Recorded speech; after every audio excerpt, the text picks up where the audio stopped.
Happy Monday, everybody. We are back, and hopefully, our audio issues are fixed this week. Live TV. Who'd have thunk it, right? Anyway, this issue of deep recruiting, we're actually going to go back over the questions I had last week because the video, so choppy. We don't want to have any of that again. We want to dig into these questions. People took the time to ask them. I want to take the time to answer them.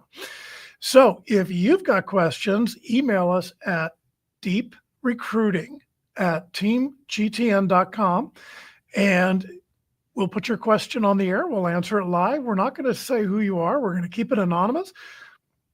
If your question's relevant to recruiting, that is, because a rising tide lifts all boats. We want to increase everybody's level of professionalism here. So when we're going to keep this short, we're going to be out of here within 10 minutes. Do you see trends in contract and permanent hiring going up or down? Right now, we're seeing permanent trend downwards, and we're seeing contract trend upwards. And that's normal. I've been personally through several business cycles. When the economics are a little bit difficult, people tend to hire contract. Why? Well, contractors don't show up on the balance sheet. Number one, they're neither an asset nor a liability. So it does make your overall finances look better because you don't have all those liabilities on it.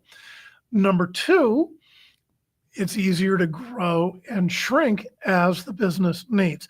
So as an organization, as a staffing agency, when times are tough, we tend to see contract hire increase. And when times are really good, we see people trying to lock people in, and we see permanent hire needs increase at those times.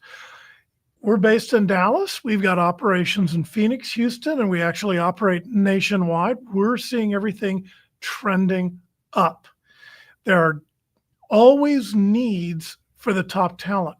When times are tough, the bottom talent is the talent that, for lack of a better phrase, tends to get let go, right? The people that are mediocre.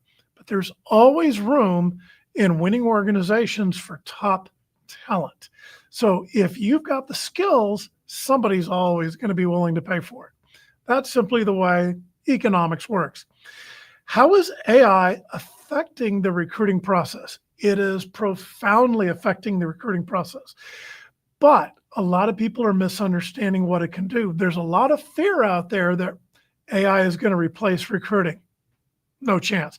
Because the variable is the authenticity of a human being. We thrive, we make our living on the authentic communication that we have with our clients and with the candidates that we represent. Right now, no agentic AI can replace that level of authenticity. Authenticity is where it's at. And that human connection is where it's at. AI is just a learned language model. It's a learning language model, right? All it does is predict the next word. It doesn't build relationships. It doesn't build trust. And as far as recruiting goes, it's highly, highly dependent on structured data. So yeah, it's hitting LinkedIn, it's hitting GitHub, it's hitting job boards, it's hitting all kinds of things looking for structured data that it can use. But that's not what real recruiting is all about. Real recruiting is about building your network. The solid talent, that top tier talent, newsflash for you, it's probably not on LinkedIn in the way you think it is. People with exceptional skills, they don't necessarily advertise it because they don't want you or 100 of you contacting them every single day. So maybe they're on LinkedIn, but they're not putting that core skill in their LinkedIn profile. They're redacting it. Do you think Jeff Bezos is reachable on LinkedIn?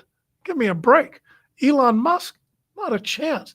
There's no way the top billionaires, the top CEOs are available.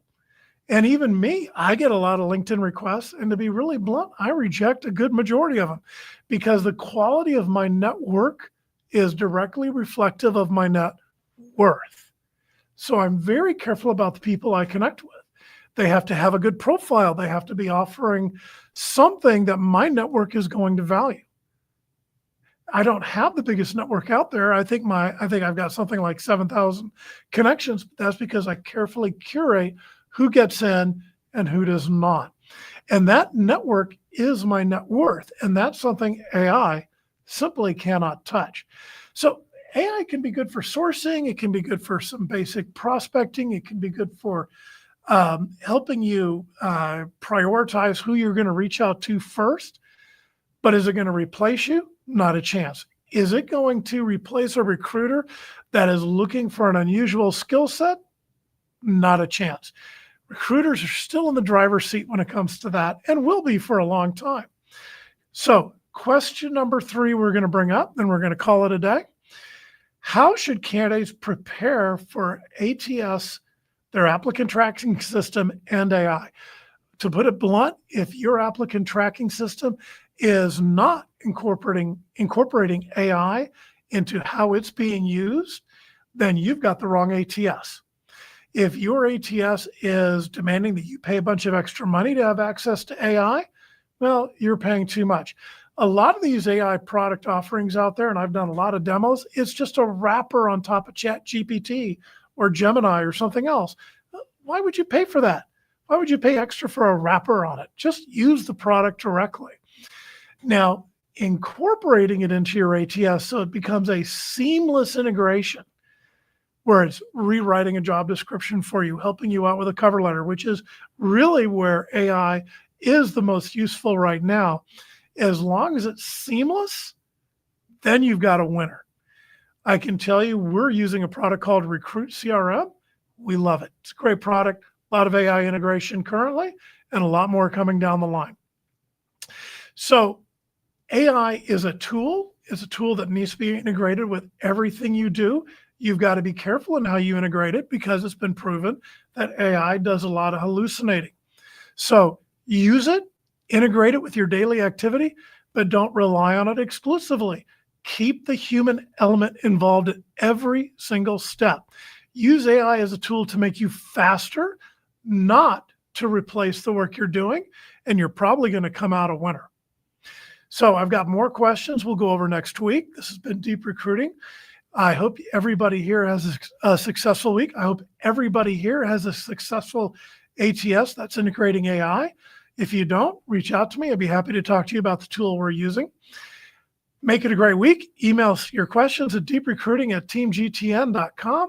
And I guess that's it. Have a great week, everybody. See you next week. Bye-bye.